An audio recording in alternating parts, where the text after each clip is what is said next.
Hi అండి అందరికీ. Welcome to Rani's kitchen. ఈరోజు మనము దాబాలలో చికెన్ స్పెషల్గా ఉంటుంది. మనకు ఆ టేస్ట్ రెస్టారెంట్స్లో కూడా రాదు కదా. మరి ఆ దాబా స్టైల్లో చికెన్ కర్రీ మనం ఇంట్లో ఎలా ప్రిపేర్ చేసుకోవాలి, ఇది రోటీకి కానీ బిర్యానీకి కానీ దేంట్లో తిన్నా కాంబినేషన్ చాలా బాగుంటుంది. గ్రేవీ కూడా మనకు థిక్గా వస్తుంది. దాబాలో ఫ్రెష్గా అప్పటికప్పుడు మనకు చికెన్ కర్రీ చేసిస్తారు. ఆ గ్రేవీ థిక్నెస్ కూడా మనకి ఇంట్లో చేద్దామంటే కుదరదు కదా. అందుకోసమే నేను మీకు ఈరోజు సేమ్ దాబా స్టైల్లో చికెన్ కర్రీ ఎలా ప్రిపేర్ చేయాలో చూపిస్తా. అది కూడా స్పెషల్ ఇంగ్రీడియంట్స్ ఏం లేవు, మన ఇంట్లో ఉన్న వాటితోటి ప్రిపేర్ చేసుకుందాం. ఓకే, మరి స్టార్ట్ చేద్దామా కర్రీ ప్రిపేర్ చేయడం. నేను ఫస్ట్ అయితే 1/2 kg చికెన్ తీసుకున్నా, నీట్గా గడిగేసి పక్కన పెట్టుకున్నా. ఇప్పుడు ఒక రోల్ తీసుకొని అందులో మనం ఒక 2 పచ్చిమిరపకాయలు 3 ఎల్లిపాయలు వేసి మంచిగా దంచుకోవాలి. ఫస్ట్ దాంట్లో కొంచెం సాల్ట్ యాడ్ చేసేసి బాగా మెత్తగా కూడా దంచద్దు, కొంచెం కచ్చపచ్చగా ఉంటే సరిపోతుంది. దాబాలో ఎప్పుడైనా కూడా ఫ్రెష్గానే మసాలాలు వేస్తారు కదా, అందుకే మనం కూడా ఫ్రెష్గానే వేసుకుందాం. ఓకే, ఇది అయిపోయింది కదా. దీన్ని మొత్తం తీసేసి మనం ఒక స్పూన్తో తీసుకొని చికెన్లో వేసుకుందాం. తర్వాత ఒక 1 స్పూన్ కర్డ్ వేసుకొని ఆనియన్స్ ఉంటాయి కదా, ఆనియన్స్ వేయించిన ఆనియన్స్, ఒక్క ఆనియన్ సరిపోతుంది ఈ కర్రీకి. అవి కూడా కొన్ని వేసుకొని కొంచెం ఆయిల్ వేసుకొని మంచిగా కలుపుకుందాం దీన్ని. ఈ వేయించిన ఆనియన్స్ తోటి గ్రేవీ మంచిగా వస్తుంది, ఫ్లేవర్ కూడా బాగా వస్తుంది మనకు చికెన్కి. అట్లనే మన ఎల్లిపాయ పచ్చిమిరపకాయలు ఇవి వేయించకుండా దంచి వేస్తాం కదా, దాని ఫ్లేవర్ అంతా పీస్కి పడుతుంది. ఇట్లా మనము పెరుగు ఈ ఎల్లిపాయ ఫ్లేవర్ అనేది ముక్కకు మంచిగా పట్టుకుంటే టేస్ట్ బాగుంటుంది. ఓకే, ఇప్పుడు మనము గిన్నె పెట్టేసుకొని ఆయిల్ వేసుకుందాము. ఏదైతే నేను ఆనియన్స్ వేయించిన ఆయిల్ ఉందో అదే వేసుకుంటున్నా.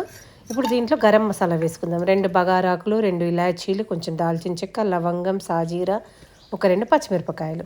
ఇప్పుడు ఒక 2 పెద్ద సైజు ఉల్లిపాయలు సన్నగా కట్ చేసినవి వేసుకుంటున్నా. ఇది మన గ్రేవీ కోసము. ఇది మంచిగా వేగాలి. ఇప్పుడు మనం కలపడానికేమో బ్రౌన్ ఆనియన్స్ యూజ్ చేసుకోవాలి, వేయించినవి. గ్రేవీ కోసం సన్నగా తరిగిన ఆనియన్స్ వాడుకోవాలి. ఇవి కొంచెం వేగినాక 1 స్పూన్ అల్లం వెల్లిపాయ పేస్ట్ వేసేసి పచ్చివాసన పోయే వరకు వేయించుకోవాలి. తర్వాత పసుపు వేసుకొని కొంచెం కొత్తిమీర వేసుకుందాం. ఆనియన్స్తో పాటు కొత్తిమీర వేగిందనుకోండి ఫ్లేవర్ బాగుంటుంది. ఇది బాగా వేగిపోయినాక మనకు కలర్ ఇట్లా వస్తుంది. ఇప్పుడు మనం కలిపి పెట్టుకున్నాం కదా చికెన్, 1/2 అవర్ కలిపి పెట్టుకున్న చికెన్ మొత్తం వేసుకుందాం. నేను ఒకసారి మంచిగా కలిపేసుకుందాము. వేసుకున్నాక వెంటనే మనము కారం ఉప్పు ఏం వేయొద్దు.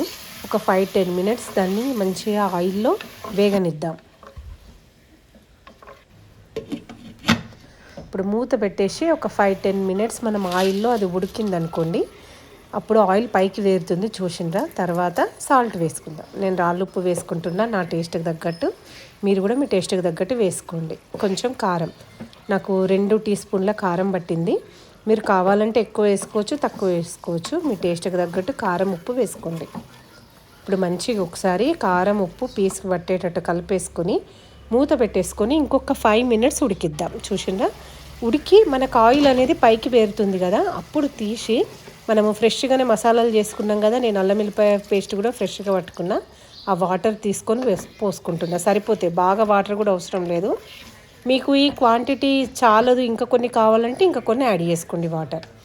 వాటర్ యాడ్ చేసుకున్నాక 2 టీ స్పూన్ల కొబ్బరి పొడి వేస్తున్నా నేను. ఈ కొబ్బరి పొడి కూడా సరిపోతుంది మనకు. ఒక 5-10 మినిట్స్ ఉడికితే సరిపోతుంది. ఇప్పుడు ఒక 5-10 మినిట్స్ తర్వాత గరం మసాలా కొంచెం వేసుకుందాము, ధనియా పొడి కొంచెం వేసుకొని, ఆ తర్వాత కొత్తిమీర వేసుకొని మళ్ళీ ఒక 5-10 మినిట్స్ 5 or 10 మినిట్స్ మీకు చూస్తే తెలుస్తుంది. పీస్ ఉడికే వరకు గ్రేవీ దగ్గరికి రావాలి, ఉడికిస్తే సరిపోతుంది. దీనికి పెద్ద ప్రాసెస్ ఏం లేదు. చూసిరా, 5 మినిట్స్ తర్వాత మనకు గ్రేవీ అనేది ఎంత థిక్నెస్ వచ్చిందో. ఓకే, వాటర్ ఎక్కువ వేయాల్సిన అవసరం లేదు, మనకు తొందరగానే ఉడికిపోతుంది చికెన్. ఎందుకంటే ఆల్రెడీ మనము పెరుగులో కలిపి పెట్టుకున్నాం కాబట్టి మెత్తబడి ఉంటుంది, జ్యూసీగా అయిపోతుంది చికెన్ పీస్. గ్రేవీ కూడా వచ్చేసింది చూడండి. టేస్ట్ కూడా మీకు సేమ్ దాబా స్టైల్లో ఉంటుంది. దీంట్లో మీరు పెద్దగా స్పెషల్ ఇంగ్రీడియంట్స్ ఏమీ వాడలేదు. మసాలాలన్నీ ఫస్టే వేసుకొని మనము ఉడకబెట్టుకున్నాం అనుకోండి, గ్రేవీ అనేది థిక్నెస్ వస్తుంది. నేను మళ్ళీ లాస్ట్కు కర్రీ అయిపోయాక కొత్తిమీర లాంటివి ఎవ్వి వేసుకోలేదు, అన్నీ కర్రీ ఉడికేటప్పుడే వేసుకున్నాను కదా, మీరు చూసిండ్రు కదా. మన కర్రీ కొంచెం దగ్గరికి వచ్చే వరకు ఉంచితే సరిపోతుంది. Almost all chicken curry ready అయిపోయింది. చూసిరా, సేమ్ గ్రేవీ తోటి కర్రీ ప్రిపేర్ అయిపోయింది. దీన్ని తీసుకొని మనం వేడి వేడి రైస్తో తినొచ్చు, చపాతీతో తినొచ్చు, లేదంటే బిర్యానీలో కూడా తినొచ్చు. మీరు ఎట్లయినా సరే సర్వ్ చేసుకొని టేస్ట్ని ఎంజాయ్ చేయండి. అట్లనే మీరు ఇంట్లో దీన్ని ట్రై చేసి మీకు ఎలా వచ్చిందో నాకు కామెంట్ చేయడం మాత్రం మర్చిపోవద్దు. కంపల్సరీగా ట్రై చేసి మీకు ఎలా వచ్చిందో కామెంట్ పెట్టండి. అలాగే నా వీడియోని ఒక లైక్ చేయండి, షేర్ చేయండి, సబ్స్క్రైబ్ చేసుకోండి. ఈరోజు సండే కదా, నేను మాత్రం ఎగ్ బిర్యానీ చేసిన. ఎగ్ బిర్యానీకి కాంబినేషన్గా నేను ఆ చికెన్ కర్రీ ప్రిపేర్ చేసేసిన దాబా స్టైల్లో.